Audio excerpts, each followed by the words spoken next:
Hi, I'm Buck, your personal tour guide to the Federal Reserve. I'm here to introduce you to one of the most complex but effective institutions in the United States.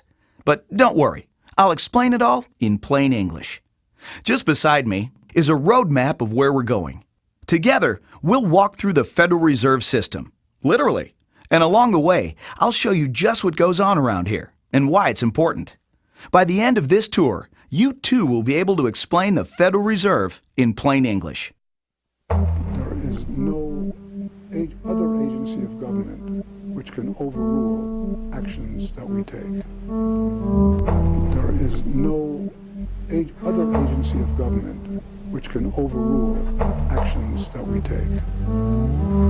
There is no other agency of government which can overrule actions that we take.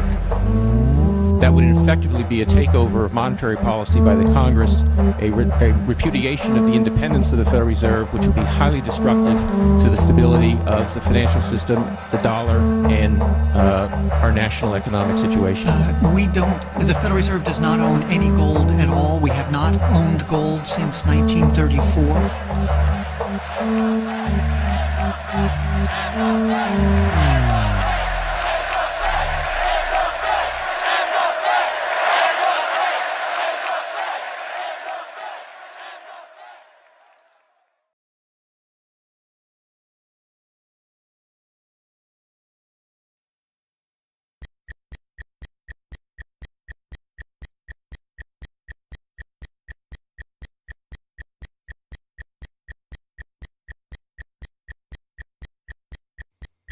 All our lives, we've been told that economics is boring. It's dull. It's not worth the time it takes to understand it. And all our lives, we've been lied to.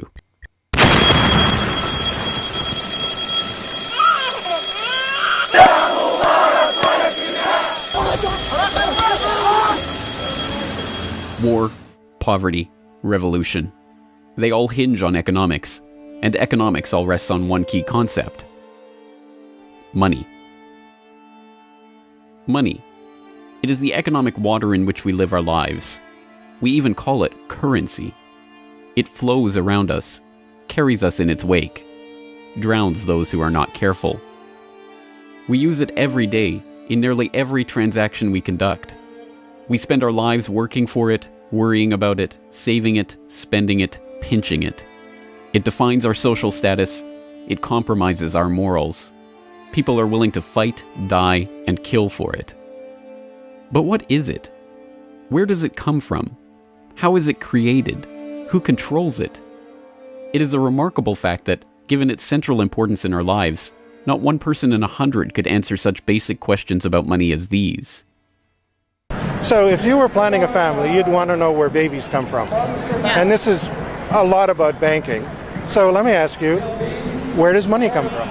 Where does the money come from? Where does any money? The government prints it. It's printed off. Where does money come from? How is new money created? By labor. People work and produce wealth, and the money is supposed to match that wealth. Where does money come from? Well, I have a pretty different outlook on money. It actually comes from like trees, right? But why is this? How could we be so ignorant about a topic of such importance? Where does money come from is a basic, childlike question. So why is our only response the childlike answer meant as a joke? It grows on trees. Such a profound state of ignorance could not come about naturally. From the time we are children, we are curious about the world and eager to learn about the way it works. And what could lead to a better understanding of the way the world works than a knowledge of money, its creation and destruction? Yet discussion of this topic is fastidiously avoided in our school years and ignored in our daily life. Our monetary ignorance is artificial, a smokescreen that has been erected on purpose and perpetrated with the help of complicated systems and insufferable economic jargon. But it doesn't take an economist to understand the importance of money. Deep down, we all know that the wars, the poverty, the violence we see around us hinges on this question of money. It seems like a 1,000-piece jigsaw puzzle just waiting to be solved. And it is. The puzzle pieces, taken together, create an image of the Federal Reserve, America's central bank and the heart of the country's banking system. Despite its central importance to the economy, relatively few have heard of it, and fewer still know what it is, despite the bank's attempts at self-description. Our economy runs on a complex system of exchange of goods and services, in which money plays a key part. Coin, currencies, savings, and checking accounts, the overall supply of money is managed by the Federal Reserve. Money is the medium through which economic exchanges take place, and money as a standard of value helps us to set prices for goods and services. The job of managing money, monetary policy, is to preserve the purchasing power of the dollar while ensuring that a sufficient amount of money is available to promote economic growth. The Federal Reserve also promotes the safety and soundness of the institutions where we do our banking. It ensures that the mechanisms by which we make payments, whether by cash, check, or electronic means, operate smoothly and efficiently. And in its fiscal role, acts as the banker for the United States government. Now, these duties comprise the major responsibilities of our central bank. But in order to really understand the Federal Reserve, we must first understand its origins and context. We must deconstruct the puzzle. The first piece of that puzzle lies here, in the White House. This is where the Federal Reserve Act, then known as the Currency Bill, was signed into law after passing the House and Senate in late December 1913. The New York Times of Christmas Eve 1913 described the festive scene. The Christmas spirit pervaded the gathering. While the ceremony was a little less impressive than that of the signing of the Tariff Act on October 3rd last in the same room, the spectators were much more enthusiastic and seized every occasion to applaud. There in the White House that fateful December evening, President Wilson signed away the last veneer of control over the American money supply to a cartel, a well-organized gang of crooks so successful, so cunning, so well hidden that even now, a century later, few know of its existence, let alone the details of its operations. But those details have been openly admitted for decades. Of course, just as we have been taught to find economics boring, we have been taught that this story is boring. This is the way the Federal Reserve itself tells it. The United States was facing severe financial problems. At the turn of the century, most banks were issuing their own currency, called banknotes. The trouble was, currency that was good in one state was sometimes worthless in another. People began to lose confidence in their money, since it was only as sound as the bank that issued it. Fearful that their bank might go out of business, they rushed to exchange their banknotes for gold or silver. By attempting to do so, they created the Panic of 1907. During the panic, people streamed to the banks and demanded their deposits. The banks could not meet the demand. They simply did not have enough gold and silver coin available. Many banks went under. People lost millions of dollars. Businesses suffered, unemployment rose, and the stability of our economic system was again threatened. Well, this couldn't go on. If the country was going to grow and prosper, some means would have to be found to achieve financial and economic stability.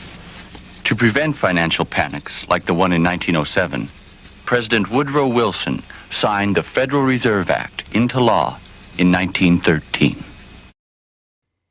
But this is history as told by the victors, a revisionist vision in which the creation of a central bank to control the nation's money supply is merely a boring historical footnote, about as important as the invention of the zipper or an early 20th century hula hoop craze. The truth is that the story of the secret banking conclave that gave birth to that Federal Reserve Act is as exciting and dramatic as any Hollywood screenplay or detective novel yarn, and all the more remarkable for the fact that it is all true. We pick up the story, appropriately enough, under cover of darkness. It was the night of November 22nd, 1910, and a group of the richest and most powerful men in America were boarding a private rail car at an unassuming railroad station in Hoboken, New Jersey. The car, waiting with shades drawn to keep onlookers from seeing inside, belonged to Senator Nelson Aldrich, the father-in-law of billionaire heir to the Rockefeller dynasty, John D. Rockefeller Jr. A central figure on the influential Senate Finance Committee where he oversaw the nation's monetary policy, Aldrich was referred to in the press as the general manager of the nation.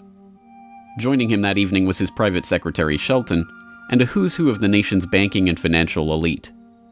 A. Pyatt Andrew, the Assistant Treasury Secretary, Frank Vanderlip, President of the National City Bank of New York, Henry P. Davison, a senior partner of J.P. Morgan Company, Benjamin Strong Jr., an associate of J.P. Morgan and president of Bankers Trust Co., and Paul Warburg, heir of the Warburg banking family and son-in-law of Solomon Loeb of the famed New York investment firm Kuhn, Loeb and Company. The men had been told to arrive one by one after sunset to attract as little attention as possible. Indeed, secrecy was so important to their mission that the group did not use anything but their first names throughout the journey so as to keep their true identity secret even from their own servants and waitstaff. The movements of any one of them would have been reason enough to attract the attention of New York's voracious press, especially in an era where banking and monetary reform was seen as a key issue for the future of the nation. A meeting of all of them, now that would surely have been the story of the century. And it was. Their destination? The secluded Jekyll Island off the coast of Georgia, home to the prestigious Jekyll Island Club whose members included the Morgans, Rockefellers, Warburgs, and Rothschilds. Their purpose?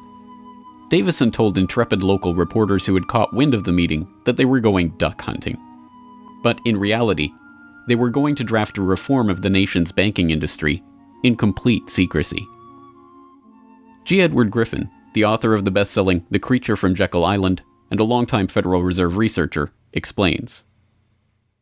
What happened is that the banks decided that since there was going to be legislation anyway to control their industry, that they wouldn't just sit back and wait and see what happened and cross their fingers that it would be okay.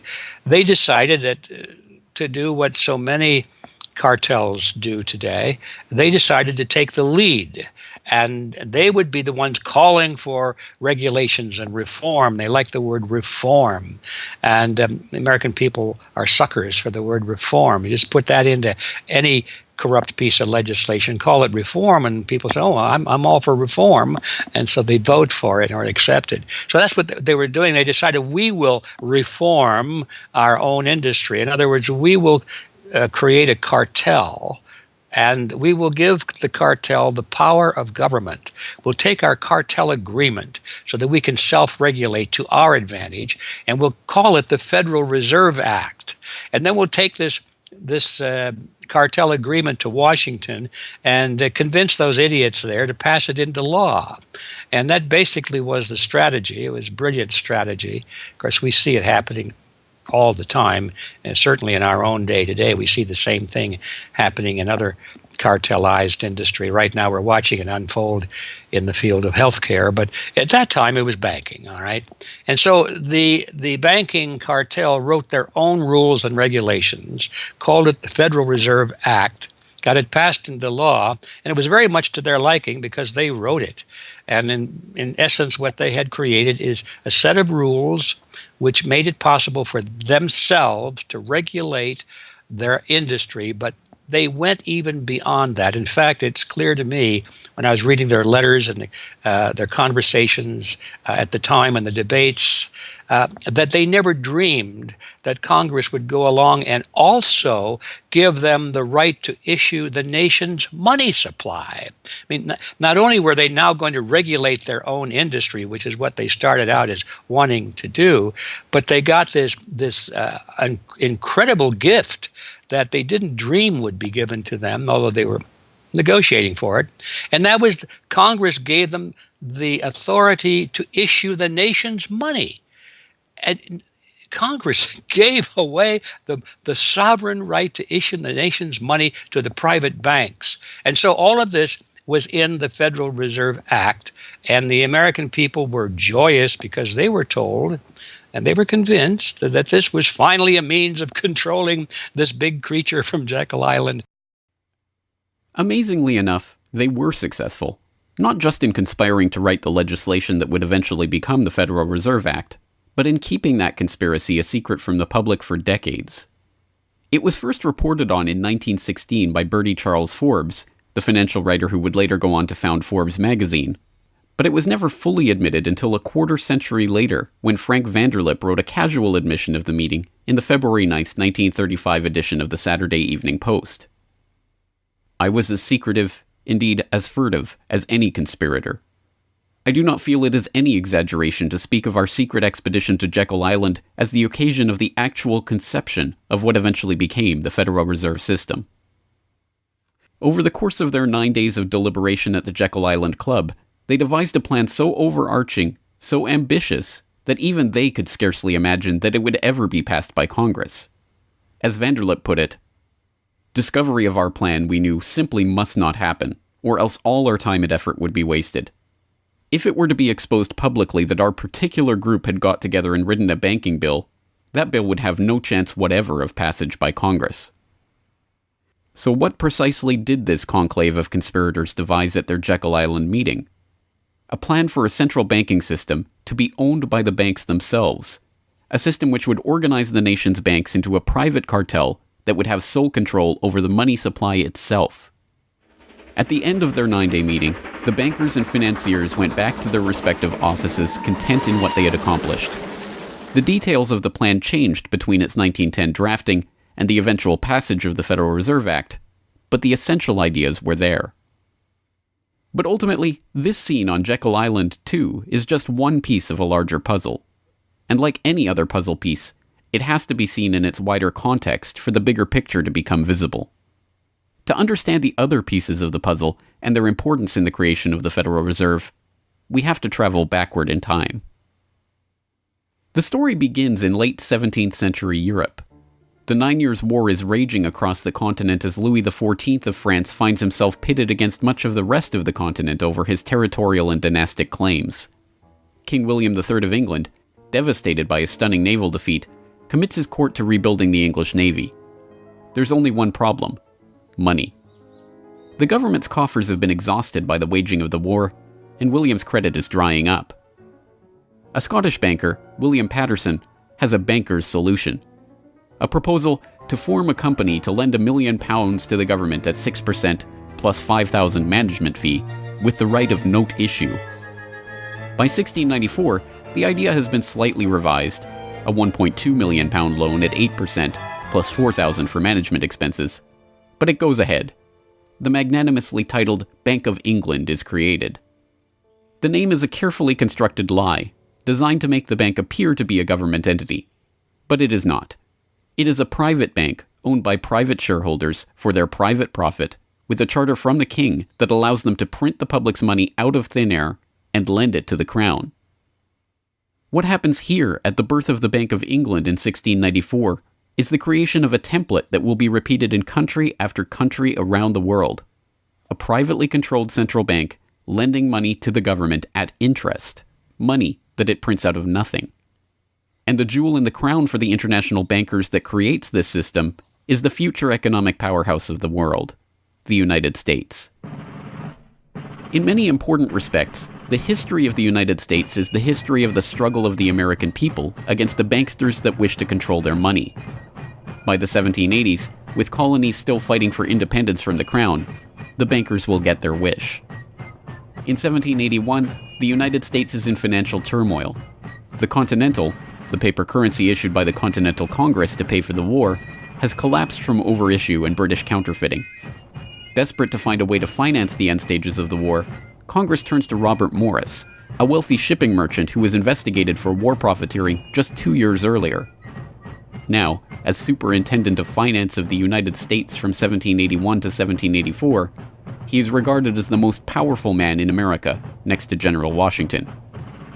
In his capacity as Superintendent of Finance, Morris argues for the creation of a privately owned central bank deliberately modeled on the Bank of England that the colonies were supposedly fighting against. Congress, backed into a corner by war obligations and forced to do business with the bankers just like King William in the 1690s, acquiesces and charters the Bank of North America as the nation's first central bank. And exactly as the Bank of England came into existence loaning the British Crown £1.2 million, the BNA started business by loaning $1.2 million to Congress. By the end of the war, Morris has fallen out of political favor and the Bank of North America's currency has failed to win over a skeptical public. the BNA is downgraded from a national central bank to a private commercial bank chartered by the state of Pennsylvania. But the bankers have not given up yet. Before the ink is even dry on the Constitution, a group led by Alexander Hamilton is already working on the next privately owned central bank for the newly formed United States of America. So brazen is Hamilton in the forwarding of this agenda that he makes no attempt to hide his aims or those of the banking interests he serves. A national debt, if it is not excessive, will be to us a national blessing, he wrote in a letter to James Duane in 1781. It will be a powerful cement of our union. It will also create a necessity for keeping up taxation to a degree which, without being oppressive, will be a spur to industry. Opposition to Hamilton and his debt-based system for establishing the finances of the U.S. is fierce. Led by Jefferson and Madison, the bankers and their system of debt enslavement is called out for the force of destruction that it is, with Thomas Jefferson writing, "The spirit of war and indictment, since the modern theory of the perpetuation of debt, has drenched the earth with blood and crushed its inhabitants under burdens ever accumulating." Still, Hamilton proves victorious. The first Bank of the United States is chartered in 1791 and follows the pattern of the Bank of England and the Bank of North America almost exactly. A privately owned central bank with the authority to loan money that it creates out of nothing to the government. In fact, it is the very same people behind the new bank as were behind the old Bank of North America. It was Alexander Hamilton, Robert Morris's former aide, who first proposed Morris for the position of financial superintendent, and the director of the old Bank of North America, Thomas Willing, is brought in to serve as the first director of the first Bank of the United States. Meet the new banking bosses, same as the old banking bosses. In the first 5 years of the bank's existence, the U.S. government borrows $8.2 million from the bank, and prices rise 72%.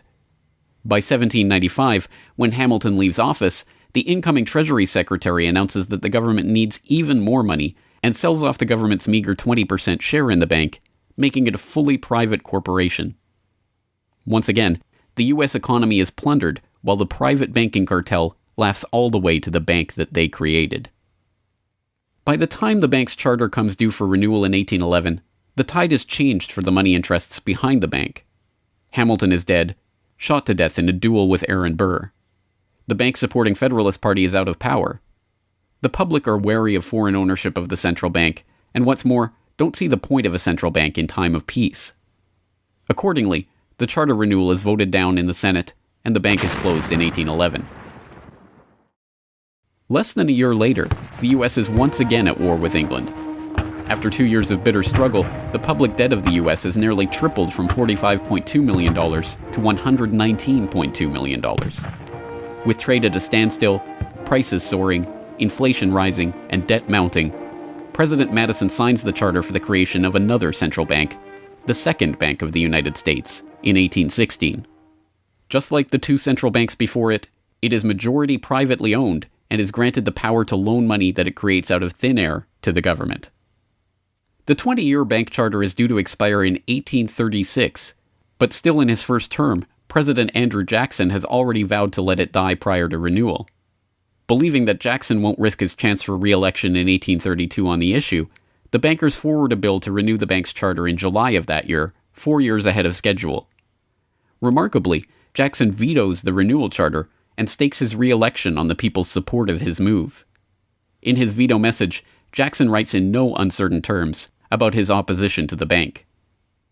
Whatever interest or influence, whether public or private, has given birth to this act, it cannot be found either in the wishes or necessities of the executive department, by which present action is deemed premature, and the powers conferred upon its agent not only unnecessary, but dangerous to the government and country.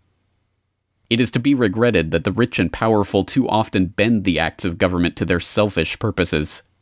If we cannot at once, in justice to interests vested under improvident legislation, make our government what it ought to be, we can at least take a stand against all new grants of monopolies and exclusive privileges, against any prostitution of our government to the advancement of the few at the expense of the many, and in favor of compromise and gradual reform in our code of laws and system of political economy. The people side with Jackson, and he's re-elected on the back of his slogan, "Jackson and no bank." The president makes good on his pledge. In 1833, he announces that the government will stop using the bank and will pay off its debt. The bankers retaliate in 1834 by staging a financial crisis and attempting to pin the blame on Jackson, but it's no use. On January 8, 1835, President Jackson succeeds in paying off the debt, and for the first and only time in its history, the United States is free from the debt chain of the bankers. In 1836, the Second Bank of the United States charter expires, and the bank loses its status as America's central bank. It is 77 years before the bankers can regain the jewel in their crown, but it is not for lack of trying. Immediately upon the death of the bank, the banking oligarchs in England react by contracting trade, removing capital from the US, demanding payment in hard currency for all exports, and tightening credit. This results in a financial crisis known as the Panic of 1837, and once again Jackson's campaign to kill the bank is blamed for the crisis. Throughout the late 19th century, the United States is rocked by banking panics brought about by wild banking speculation and sharp contractions in credit. By the dawn of the 20th century, the bulk of the money in the American economy has been centralized in the hands of a small clique of industrial magnates, each with a near monopoly on a sector of the economy. There are the Astors in real estate, the Carnegies and the Schwabs in steel, the Harrimans, Stanfords, and Vanderbilts in railroads, the Millens and the Rockefellers in oil. As all of these families start to consolidate their fortunes, they gravitate naturally to the banking sector. And in this capacity, they form a network of financial interests and institutions that centered largely around one man, banking scion and increasingly America's informal central banker in the absence of a central bank, John Pierpont Morgan. John Pierpont Morgan, or Pierpont as he prefers to be called, is born in Hartford, Connecticut in 1837 to Junius Spencer Morgan, a successful banker and financier. Morgan rides his father's coattails into the banking business, and by 1871 is partnered in his own firm, the firm that was eventually to become J.P. Morgan and Company. It is Morgan who finances Cornelius Vanderbilt's New York Central Railroad. It is Morgan that finances the launch of nearly every major corporation of the period, from AT&T to General Electric to General Motors to DuPont. It is Morgan who buys out Carnegie and creates the United States Steel Corporation, America's first billion-dollar company. It is Morgan who brokers a deal with President Grover Cleveland to save the nation's gold reserves by selling $62 million worth of gold to the Treasury in return for government bonds. And it is Morgan who, in 1907, sets in motion the crisis that leads to the creation of the Federal Reserve. That year, Morgan begins spreading rumors about the precarious finances of the Knickerbocker Trust Company, a Morgan competitor and one of the largest financial institutions in the United States at the time. The resulting crisis, dubbed the Panic of 1907, shakes the U.S. financial system to its core. Morgan puts himself forward as a hero, boldly offering to help underwrite some of the faltering banks and brokerage houses to keep them from going under. After a bout of hand-wringing over the nation's finances, a congressional committee is assembled to investigate the Money Trust, the bankers and financiers who brought the nation so close to financial ruin and that wield such power over the nation's finances. The public follows the issue closely, and in the end a handful of bankers are identified as key players in the Money Trust's operations, including Paul Warburg, Benjamin Strong Jr., and J.P. Morgan. Andrew Gavin Marshall, editor of the People's Book Project, explains. At the beginning of the 20th century, there was an investigation following the greatest of these financial panics, which was in 1907. And this investigation was on what was called the Money Trust, which found that three banking interests, J.P. Morgan, National City Bank, and the Citibank of New York, I believe it was, basically controlled the entire financial system. So three banks. And the public hatred towards these institutions was unprecedented. There was an overwhelming consensus in the country for establishing a central bank, but there were many different interests in pushing this, and everyone had sort of their own specific purpose behind advocating for a central bank. So to represent the most people, you had farmer interests, populists, progressives, who were advocating a central bank because they couldn't take the recurring panics, but they wanted government control of a central bank. They wanted it to be exclusively under the public control because they despised and feared the New York banks as wielding too much influence. So for them, a central bank would be a way to curb the power of these private financial interests. On the other hand, those same financial interests were advocating for a central bank to serve as a source of stability for their control of the system, also to act as a lender of last resort to them, and so that they would never have to face collapse, but also in order to exert more control through a central bank. The private New York banking community wanted a central bank under the exclusive control of them. There's a shocker. So you had all these various different interests which converged. Of course, the most influential happened to be the New York financial houses, which were more aligned with European financial houses than they were with any other element in American society. The main individual behind the founding of the Federal Reserve was Paul Warburg, who was a partner with Kuhn, Loeb and Company, European banking house. His brothers were prominent bankers in Germany at that time, and he had, of course, close connections with every major financial and really big industrial firm in the United States, and most of those existing in Europe. And he was discussing all these ideas with his fellow compatriots in advocating for a central bank. In 1910, Warburg got the support of a senator named Senator Aldrich, whose family later married into the Rockefeller family. Again, I'm sure just a coincidence, but Aldrich invited Warburg and a number of other bankers to a private, secret meeting on Jekyll Island, just off the coast of Georgia, where they met in 1910 to discuss the construction of a central bank in the United States, but one which, of course, would be owned and serve the interests of the private bankers. Aldrich then, in 1911, presented this as the Aldrich Plan or the Aldrich Bill in the U.S. Congress, and it was actually voted out. The public, suspicious of Senator Aldrich's banking connections, ultimately reject the Jekyll Island Cabal's Aldrich Plan. The cabal does not give up, however. They simply revise and rename their plan, giving it a new public face, that of Senator Robert Owen and Representative Carter Glass. In the end, the money trust that was behind the Panic of 1907 uses the public's own outrage against them to complete their consolidation of control over the banking system. The newly retitled Federal Reserve Act is signed into law on December 23, 1913, and the Fed begins operations the next year.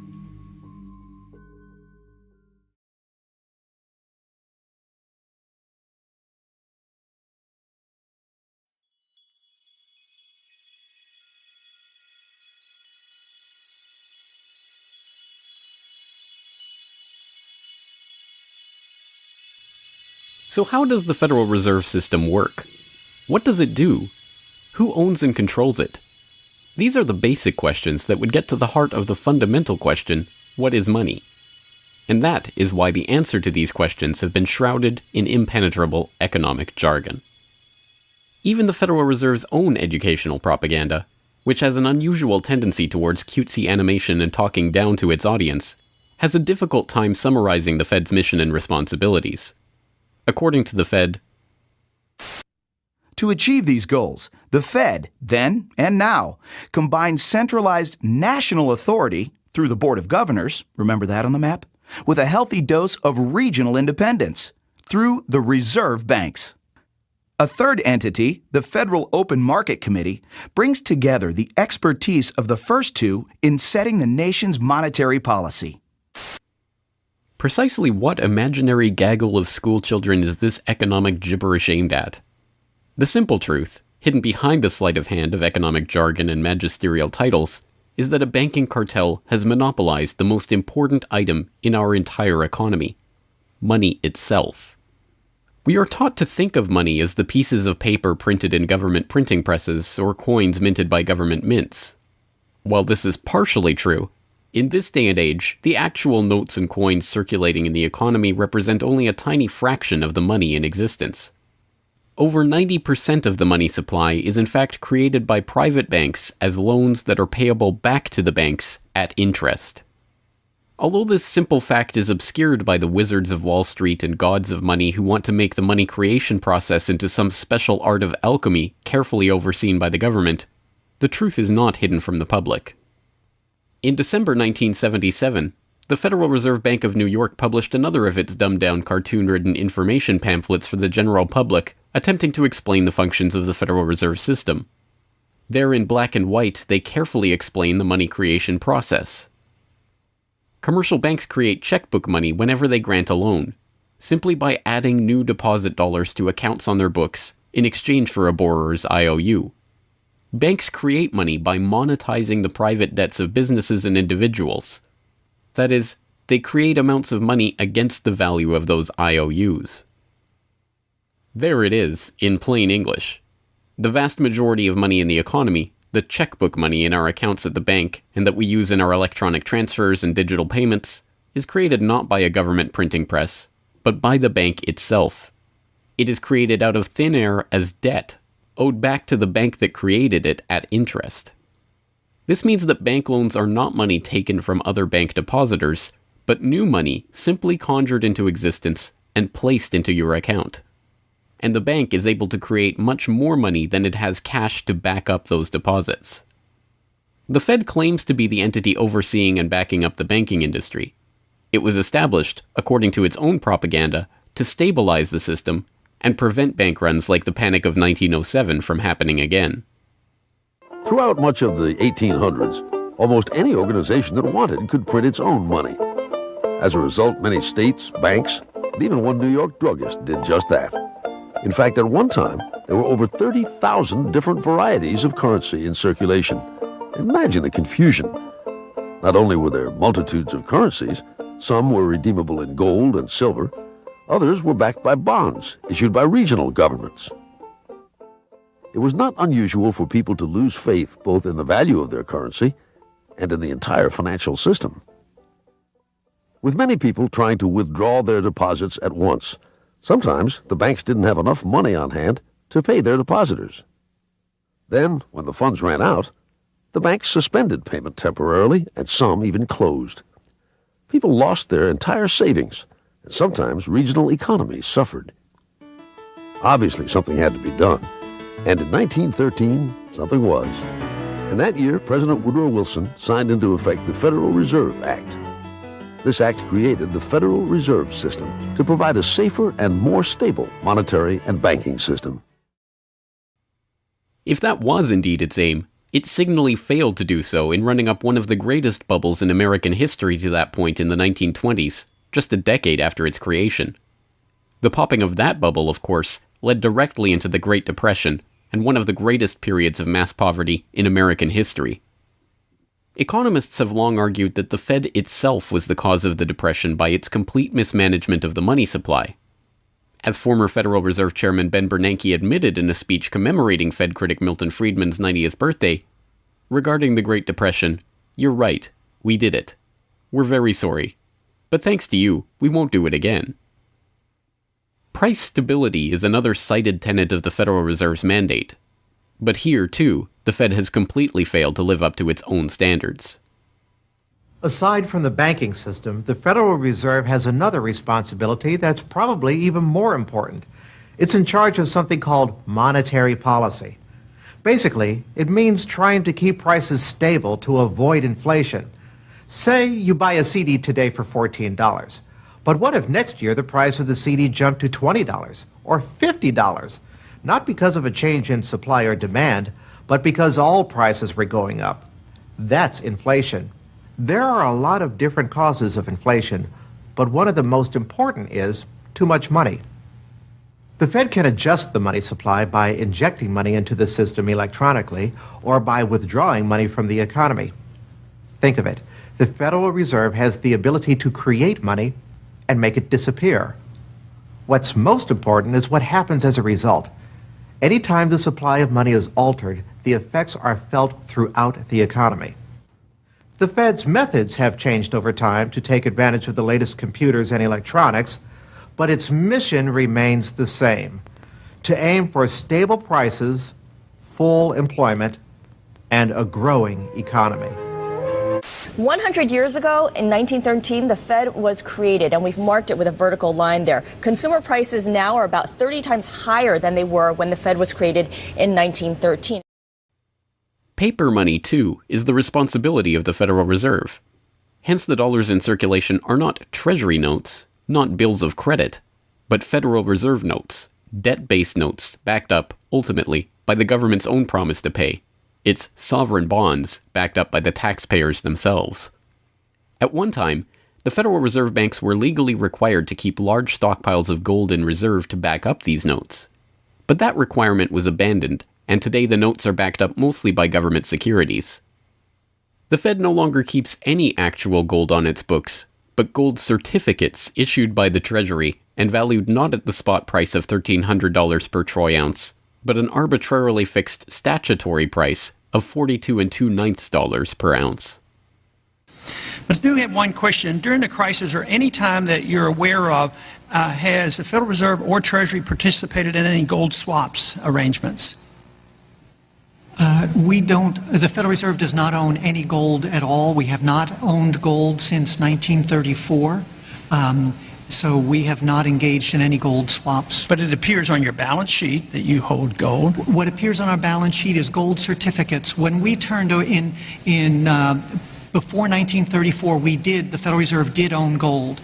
We turned that over by law to the Treasury and received in return for that gold certificates. If the Treasury entered into, because under the Exchange Stabilization Fund, I would assume they probably have the legal authority to do it. They wouldn't be able to do it then because you have the securities for essentially all the gold? No, we have no interest in the gold that is owned by the Treasury. We have simply an accounting document that is called gold certificates that represents the value at a statutory rate and still that we gave to the Treasury in 1930. And still measured at $42 an ounce, which makes no sense whatsoever.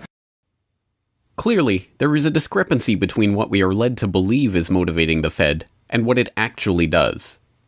To understand what the Fed is actually intended to do, it's first important to understand that the Federal Reserve is not a bank per se, but a system. This system codifies, institutionalizes, oversees, and undergirds a form of banking called fractional reserve banking, in which banks are allowed to lend out more money than they actually have in their vaults. The whole process starts, the process of decay and corruption starts with something called fractional reserve banking. That's the technical name for it. And what that really means is that as the banking institution developed over several centuries, starting, of course, in Europe, it developed the practice of legalizing a certain dishonest accounting procedure. In other words, in the very, very beginning, if you want to go all the way back, people would bring their gold or silver to the banks for safekeeping.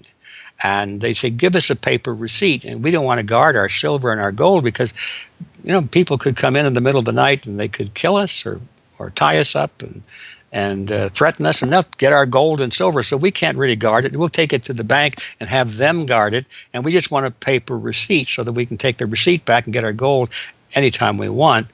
And so in the beginning, money was receipt money. They could then, instead of changing or exchanging the gold coins, they could exchange the receipts, and people would accept the receipts just as well as the gold, knowing they could get the gold.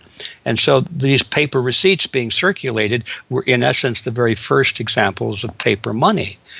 Well, the banks learned early on that game that here they were sitting on this pile of gold and all these paper receipts out there. People weren't bringing the receipts in anymore. Very few of them, maybe 5%, maybe 7% of the people would bring in their paper receipts and ask for the gold. So they said, why don't we just sort of give more receipts out than we have gold?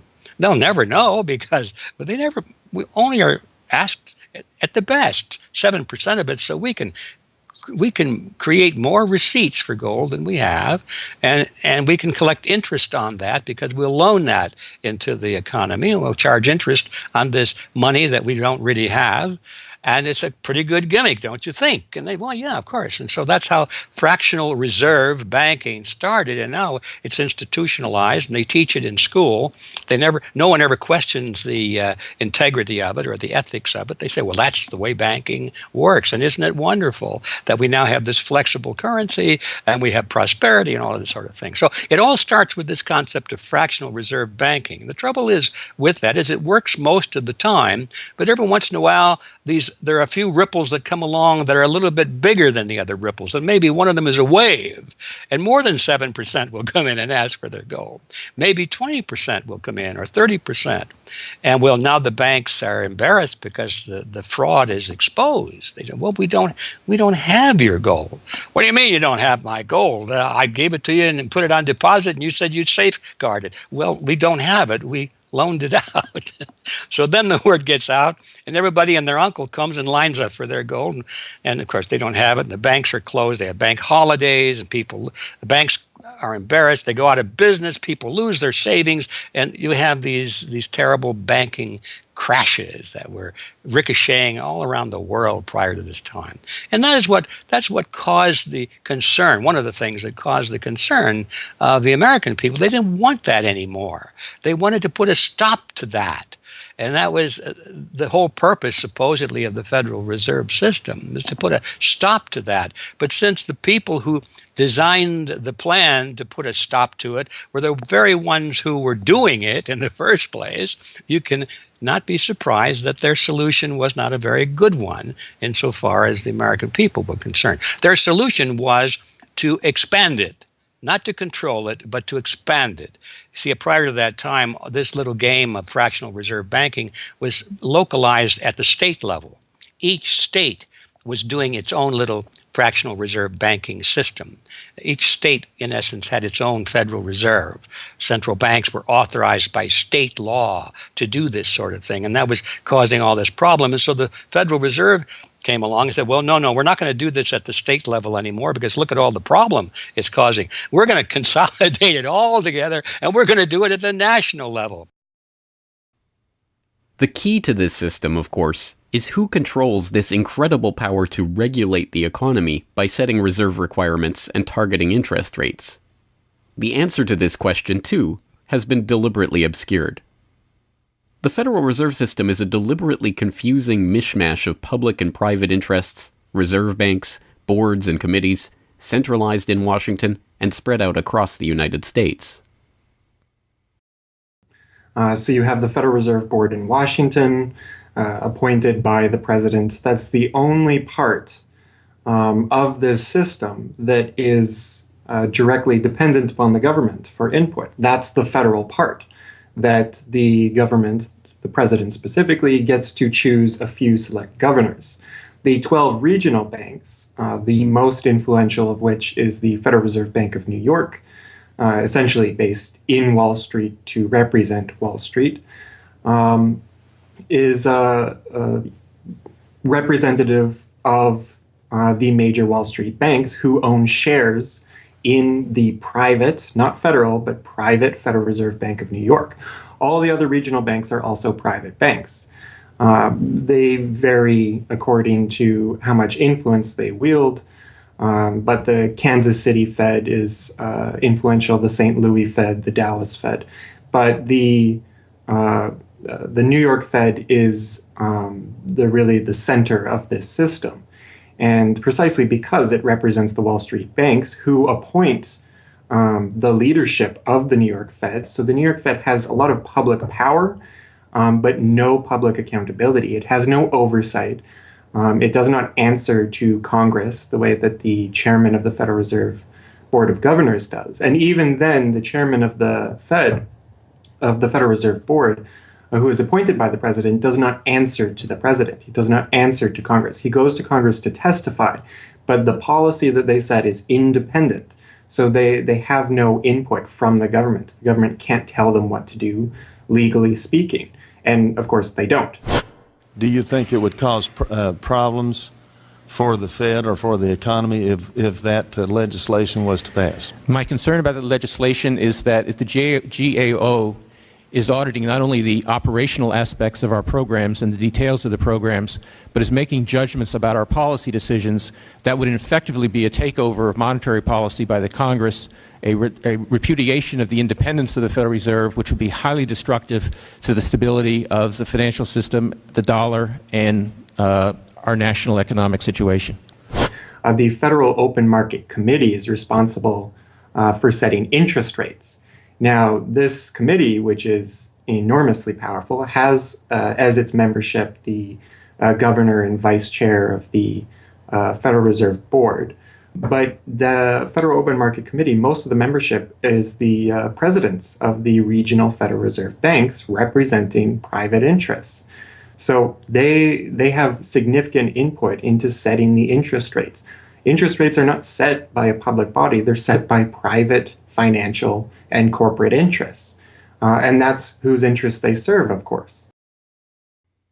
The reason that the Federal Reserve goes to such great lengths to make its organizational structure as confusing as possible is to cover up the massive conflicts of interest that are at the heart of the system. The fact is that the Federal Reserve System is comprised of a board of governors, 12 regional banks, and an open market committee. The privately owned member banks of each Federal Reserve Bank vote on the majority of the Reserve Bank's directors, and the directors vote on members to serve on the Federal Open Market Committee, which determines monetary policy.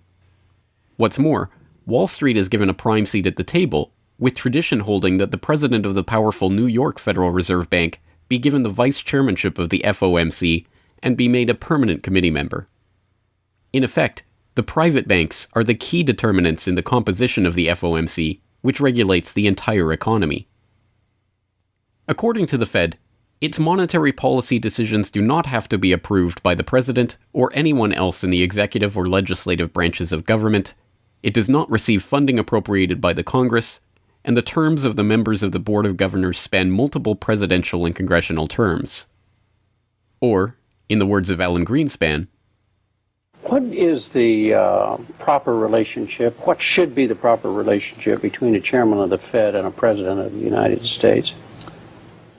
Well, first of all, the Federal Reserve is an independent agency, and that means basically that there is no other agency of government which can overrule actions that we take. The Fed goes on in its self-mythologization to state that it is not a private, profit-making institution. This characterization is dishonest at best, and an outright lie at worst. The regional banks are themselves private corporations, as noted in a 1928 Supreme Court ruling. Instrumentalities like the national banks or the Federal Reserve Banks, in which there are private interests, are not departments of the government. They are private corporations in which the government has an interest. This point is even admitted by the Federal Reserve's own senior counsel. Our regulations do specify overall terms for the lending, but the day-to-day operation of the banking activities are conducted by the Federal Reserve banks. They are banks, and indeed they do lend, and they do interact they're their with own depositors. agency then, essentially, They are not in that agencies. regard. Yes, they're not agencies, Your Honor. They're persons under FOIA. Each Federal Reserve Bank, the stock is owned by the member banks in the district, 100% privately held. They have private boards of directors. Majority of those boards are appointed by the independent banks, private banks in the district. They're not agencies. These private corporations issue shares that are held by the member banks that make up the system, making the banks the ultimate owners of the Federal Reserve Banks. Although the Fed's profits are returned to the Treasury each year, the member bank shares of the Fed do earn them a 6% dividend. According to the Fed, the fixed nature of these returns means that they are not being held for profit. Despite the dishonest nature of this description, however, it is important to understand that the bankers who own the Federal Reserve indeed do not make their money from the Fed directly. Instead, the benefits are much less obvious and much more insidious. The simplest way that this can be understood is that, as a century of history and a specific example of the last financial crisis shows, the Fed was used as a vehicle to bail out the very bankers who own the Fed banks in the most obvious example of fascistic collusion imaginable. A handful of financial institutions have enriched themselves as a result of institutional speculation on a large scale as well as manipulation of the market.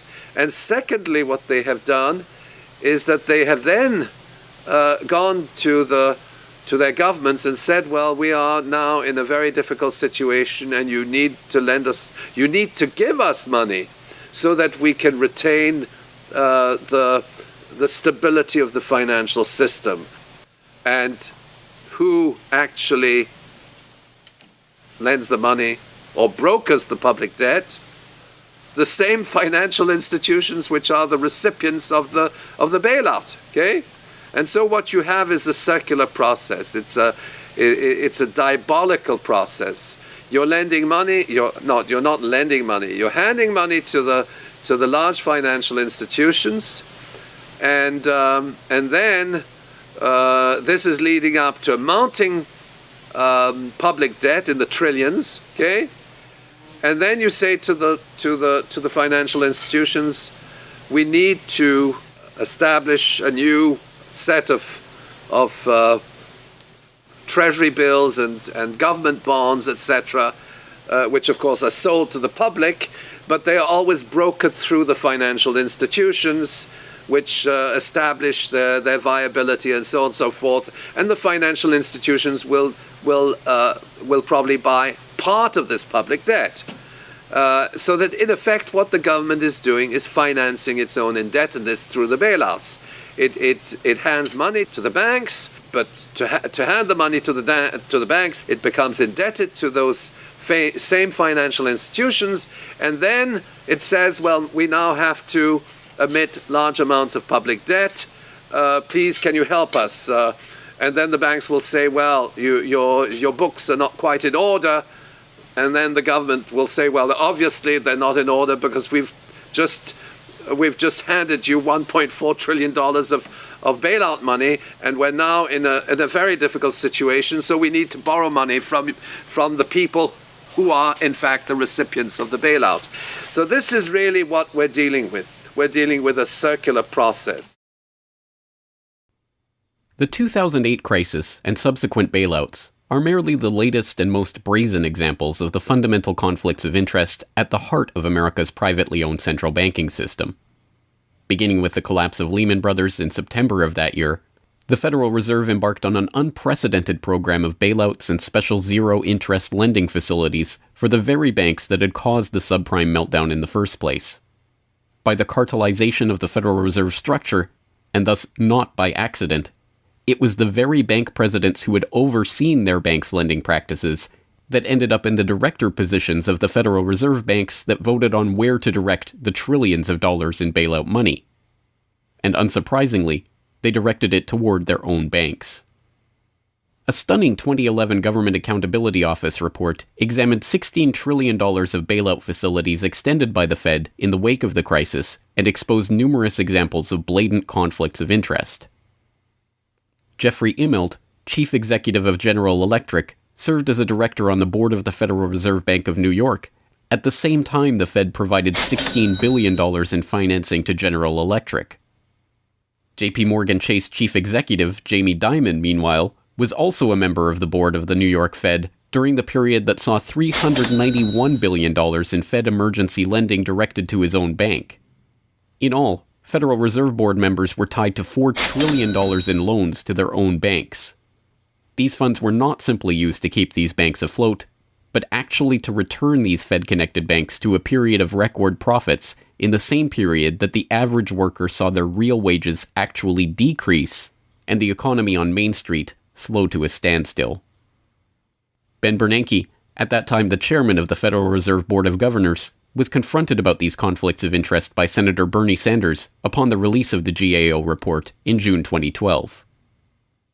Senator, you raised an important point, which is that this is not something the Federal Reserve created. This is in the statute.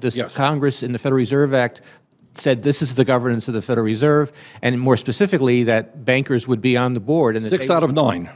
Sorry? 6 out of 9 in the regional banks are coming from the banking industry. That's correct, and that is in the law. And right. I'll answer your question, though. The answer to your question is that Congress set this up. We have tried, I think we've made it into something useful and valuable. We do get information from it. But if Congress wants to change it, of course, we will work with you to find alternatives. Bernanke is completely right. These conflicts are, in fact, a part of the institution itself. A structural feature of the Federal Reserve that was baked into the Federal Reserve Act itself over 100 years ago by the bankers who conspired to cartelize the nation's money supply. You could not ask for a more succinct reason why the Federal Reserve itself, this admitted cartel of banking interests, needs to be abolished. But you could get one.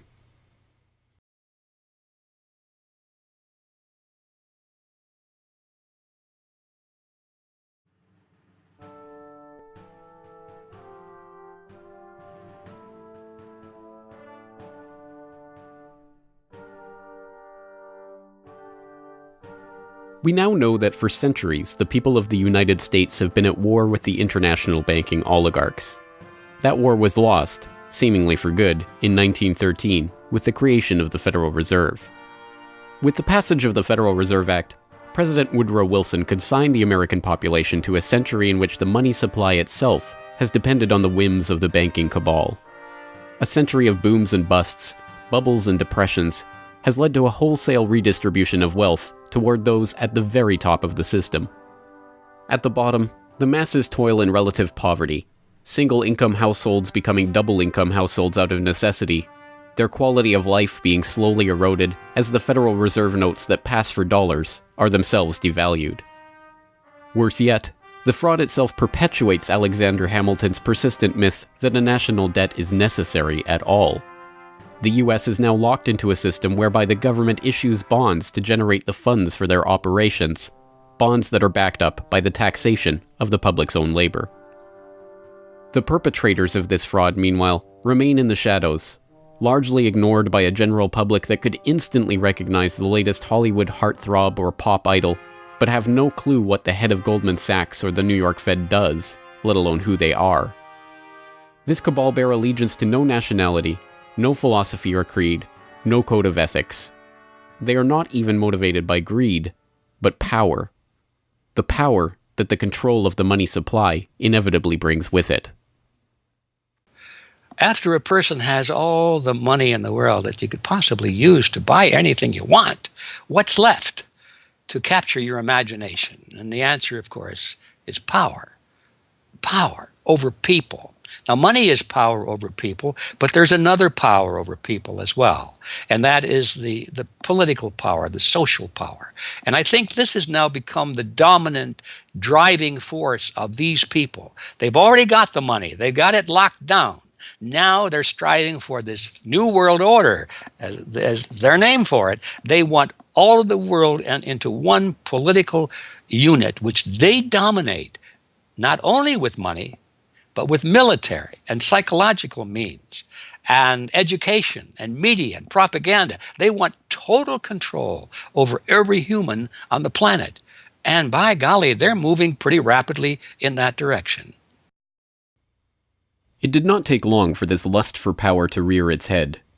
In 1921, just 7 years after the Fed began operations, the same J.P. Morgan-connected banking elite that founded the Federal Reserve incorporated an organization called the Council on Foreign Relations with the goal of taking over the foreign policy apparatus of the United States, including the State Department.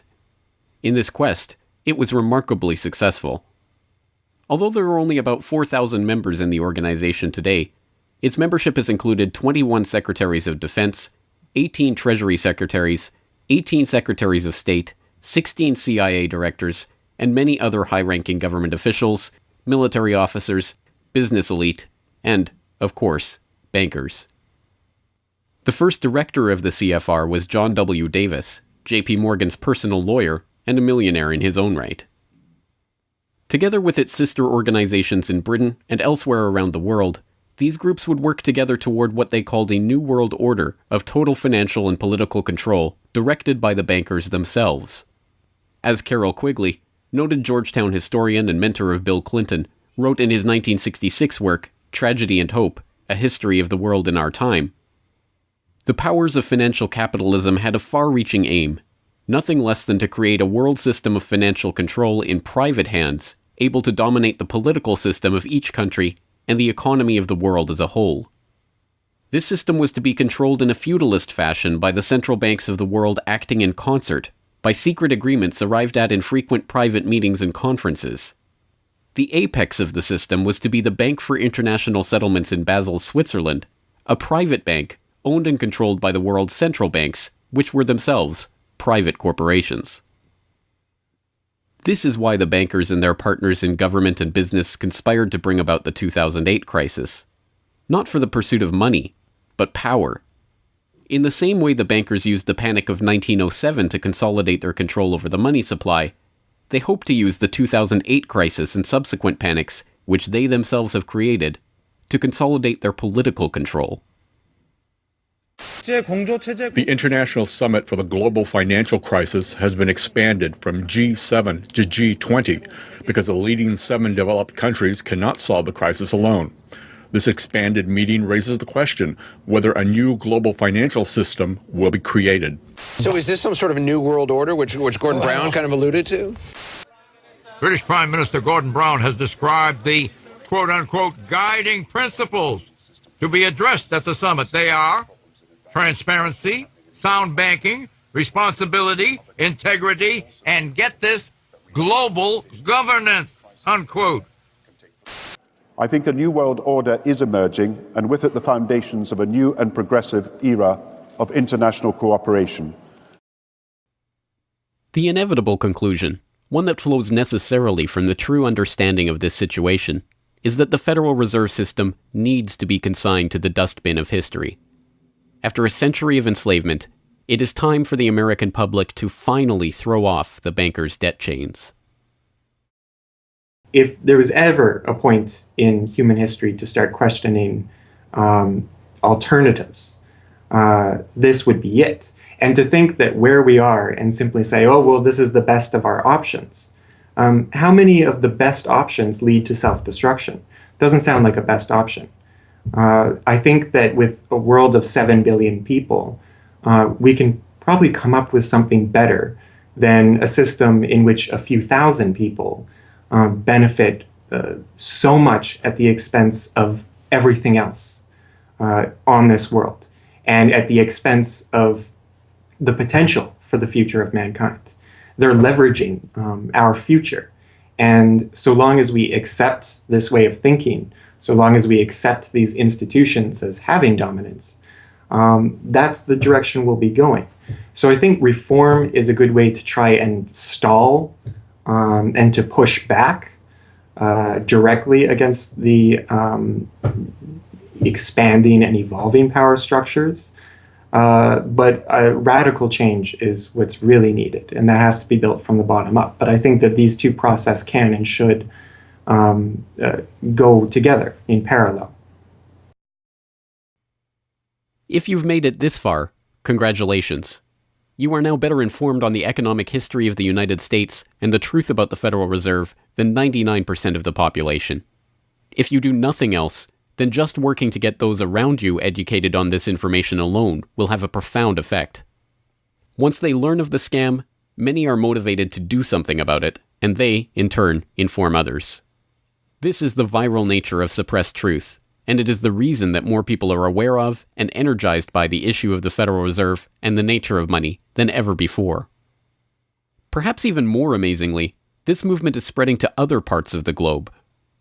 Recognizing the interlocking nature of the modern global economy and the international nature of the banking oligarchy, movements to abolish the Federal Reserve have sprung up in Europe, where protests against the cartelized central banking system are taking place in over 100 cities, attracting 20,000 people on a weekly basis. I started this movement because I realized that the Federal Reserve Act, in my opinion, is one of the most worst laws in the whole world. So a private banking company is lending America the money, and in my opinion, America is not any more democratic. The Federal Reserve tells the government what to do, and that's a problem. It's a very big problem, especially in the US. Why is it a global issue, and why are people doing it here in Germany? Because when you realize that this finance system, it's a global system, you have to go to the really beginning of the system. And in my opinion, it's also the World Bank and the International Fund of Currencies and stuff like this. But at the beginning of all this is a law from 1913. Woodrow Wilson signed it. And this is the beginning of all this hardcore capitalism we are suffering right now from. And the only way to stop this is maybe to break this law. But what if the burgeoning movement to end the Fed is successful? What system do people propose as the answer? There have been several proposals along different lines by various researchers.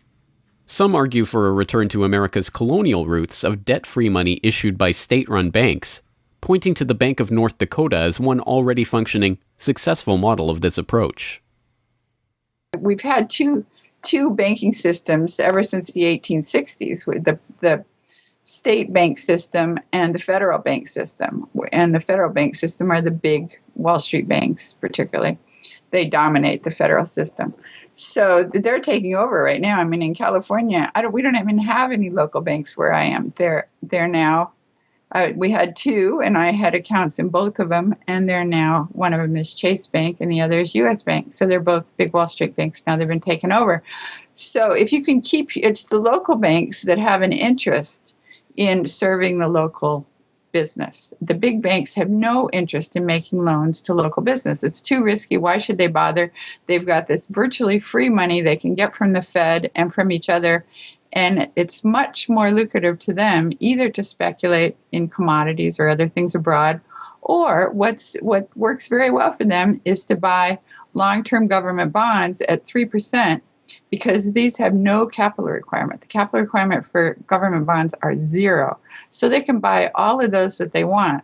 Whereas if they buy, let's say, mortgages, or if they make loans for mortgages, or they make loans to businesses, then they have to worry about their capital requirement. And as soon as they've used up all their capital, in other words, $8 of capital will get you $100 of loans, then they can't make any more loans. They have to wait for 30 years till those loans get paid off. So what they do, if they do buy mortgages, is sell them off to investors. And so that was the whole mortgage-backed securities scam that we've seen.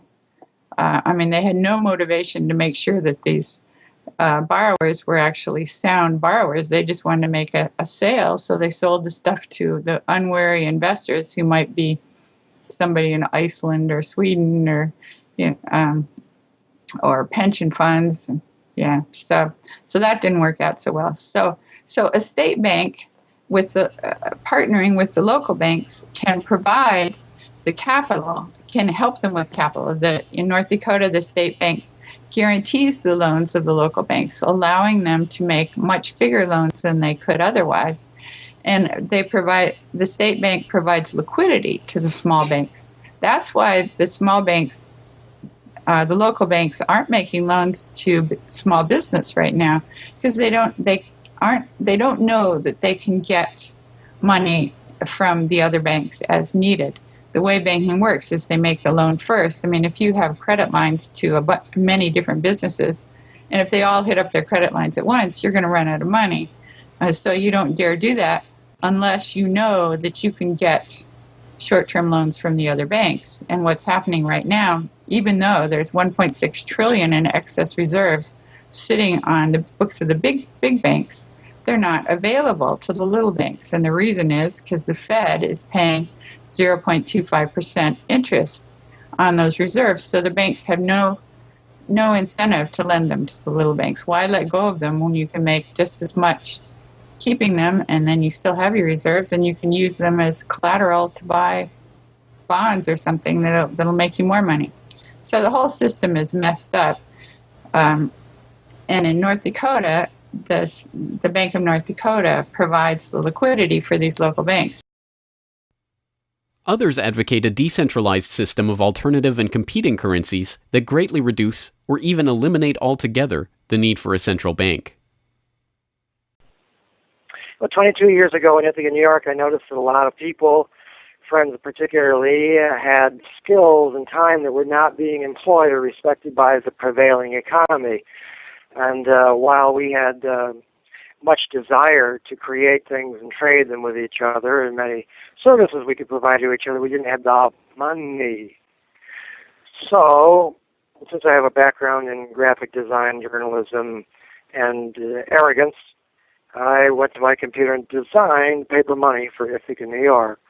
Designed pretty colorful money, with pictures of children, waterfalls, and trolley cars, and denominated in hours of labor.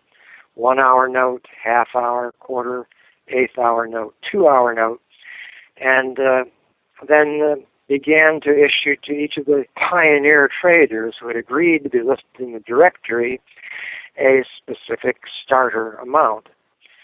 And the game began. An hour has been worth an hour of basic labor, or $10 US, which at that time, 20 years ago, was double the minimum wage.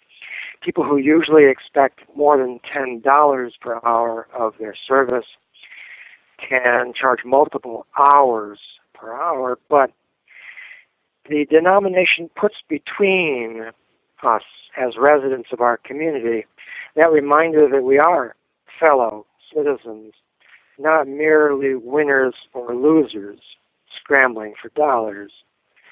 And it introduces us to each other on the basis of these skills and services that we have, that we are more proud to provide for each other than often is the case with a conventional job, just the stuff we have to do to get the money to pay the bills.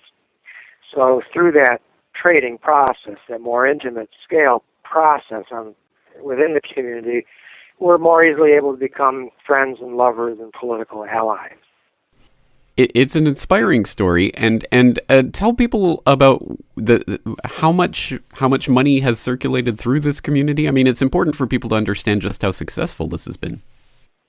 Because we're not a computer system, we don't have a specific volume of trading recorded, but by the grapevine, by phone surveys, and over the years watching the money move, we were able to guess very reliably at several $1 million equivalent of this money has transacted over those years, making loans without charging interest up to $30,000 value, which is the fundamental monetary revolution in our system. Then as well, making grants of the money to over 100 community organizations.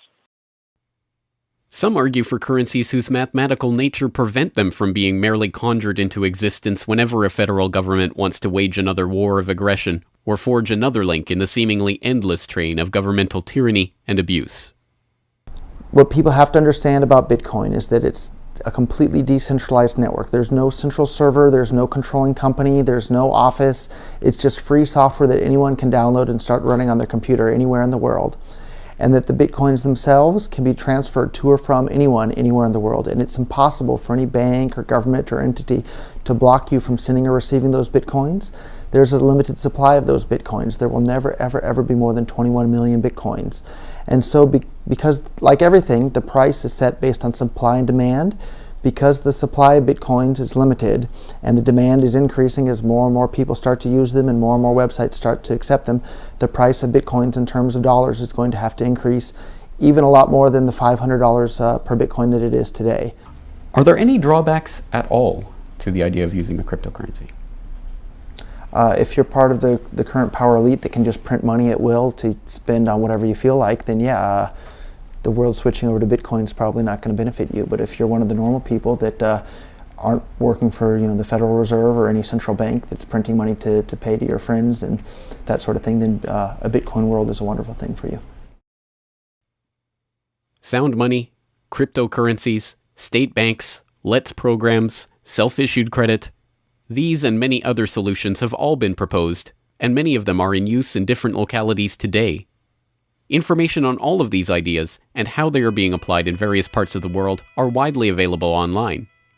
The point is that the question of what money is and how it should be created is perhaps the single greatest question facing humanity as a whole, and yet it is one that has been almost completely eliminated from the national conversation. Until recently.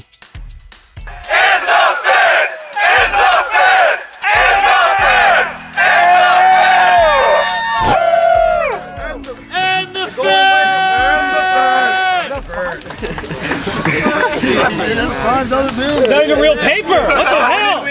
And the Fed! And the Fed! And the Fed! And the Fed!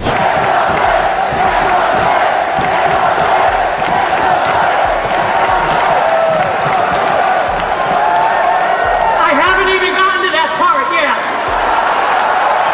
Will you do it again when I get to that part?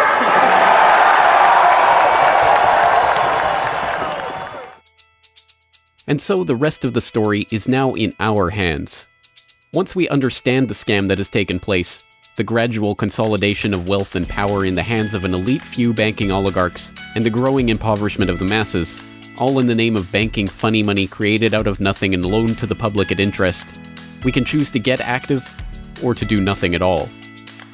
For those who choose to get active, there are some steps that you can take to help change the course of the system.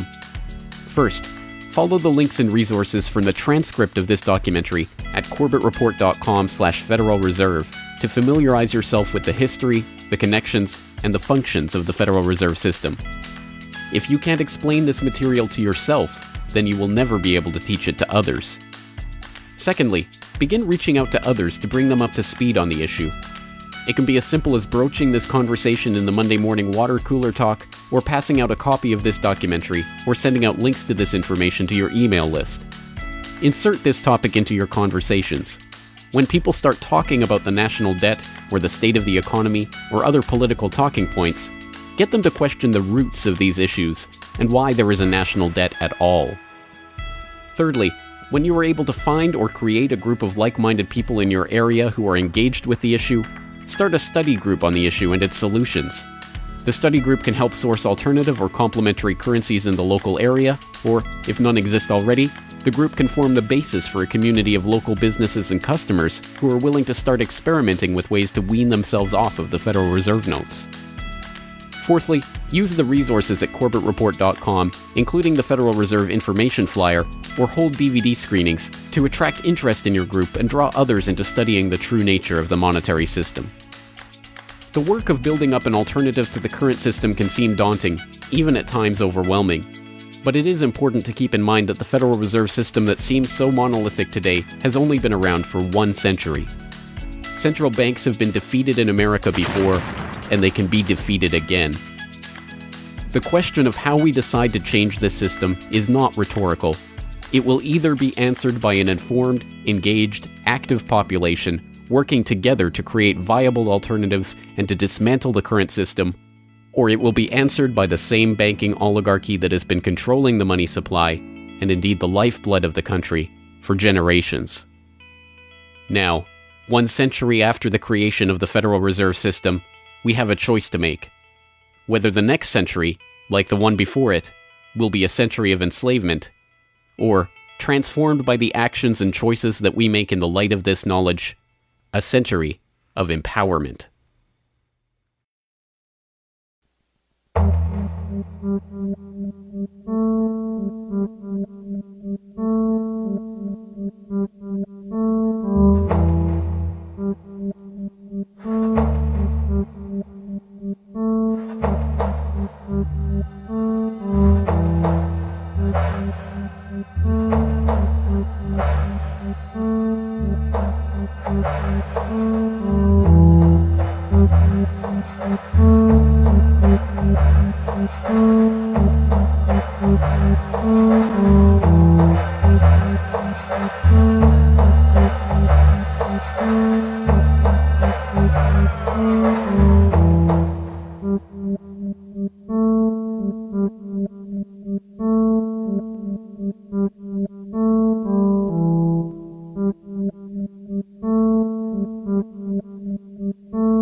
Hello, this is James Corbett of CorbettReport.com, the writer, producer, director, narrator, and just about everything else you can imagine with regards to the documentary that you just finished watching, Century of Enslavement, The History of the Federal Reserve.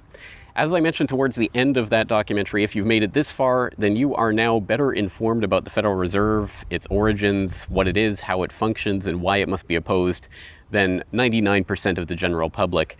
And if you've made it this far, then you are obviously one of the very few who is very eager and motivated to join the rising tide of free humanity that is seeking to throw off the debt chains of the banksters in the United States and around the world. And if you are so motivated, then I have some treats for you. I have some resources that I'd like to direct you to. As I mentioned again towards the end of that documentary, there are some resources up at corbettreport.com that I hope will help you in your quest to better inform yourself and better inform others about the Federal Reserve System. Because once again, if you can't explain this to yourself, then how could you ever hope to explain it to anyone else? So I think the first quest that we must all engage in is to improve our own understanding of the Federal Reserve System and how it functions, and then to spread that information to others. And on that note, once again, if you go to corbettreport.com, you'll be able to find, first and foremost, this documentary itself is, of course, 100% freely available online, which you would know because you're watching this right now. So, of course, there will be links to the YouTube version of this documentary or the downloadable MP4 version on my website. There's also audio MP3 files available for download. All of those, again, freely open to the public, and I do encourage you to send them out to others if you do find it to be a valuable resource yourself. And once you're there at corbettreport.com, you'll find not only the documentary itself, but also a transcript of the documentary, complete with hyperlinks to all of the source documents, videos, articles, all of the information that was used to compile this documentary. So I hope that will be a valuable resource, again, for people who are looking to put this information together in a way that makes sense in their own head, and so that they can see where all of this information is coming from, much of it sourcing from the Federal Reserve itself. So I hope that the hyperlinked transcript will be valuable to people out there who are seeking to broaden their understanding of these topics. And you will also find there a news information pamphlet that I have put together with the help of Mike Krentz of MikeKrentz.com, a graphic designer who's helped me out a lot behind the scenes on the website. As you can tell from the graphics on this documentary, I'm not a graphic designer myself by trade or by training. So I certainly do appreciate Mike's help in putting this information pamphlet together. And this is just a few points that have been addressed in this video, informational points about the Federal Reserve, what it is, and some interesting little teasers to get people interested in this information. You can download and print this off from corbettreport.com and use it however you like, handing it out to people on the street, using it as a discussion point if you hold a DVD screening, if you want to just post it up in public areas, only where allowed by law, of course. Once again, this is freely available for download and for you to print out and to use to help spread information about the Federal Reserve System. And it's available both in color and black and white and should print nicely onto standard 8.5 by 11 letter size paper.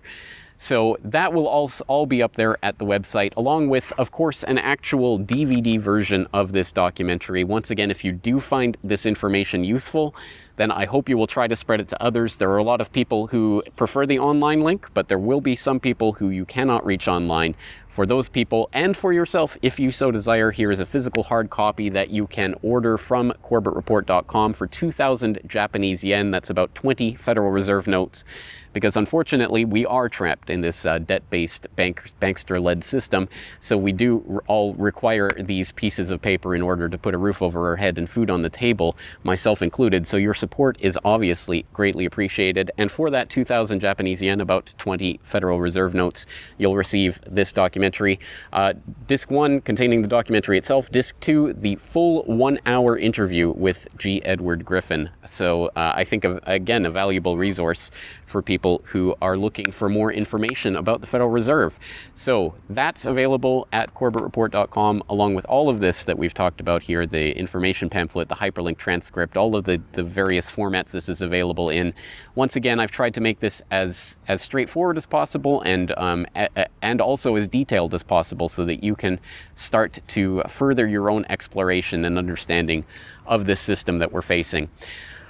Once again, of course, any way that you choose to get this information out to others is greatly appreciated, but if you do want to send the Corbett Report links around, the best one to use is corbettreport.com/Federal Reserve. That will have the documentary in the YouTube format, it will have the downloadable MP3 and MP4 formats, it will have the transcript, it will have the downloadable information pamphlet, and it will also have a link to buy the DVD. So all of that will be there at corbettreport.com/Federal Reserve. Please send people there if you're going to send people anywhere. So once again, I really do salute you for taking time out of your busy day, out of your schedule, to devote yourself to watching and learning and understanding this material, and to helping spread this information and awareness to others, because it is only together that we will ever be able to form the movement that will ultimately turn the tide against the banksters and defeat the Federal Reserve and all of the similarly privately controlled central banks all around the world. So once again, thank you for your time and attention. I'm James Corbett of CorbettReport.com.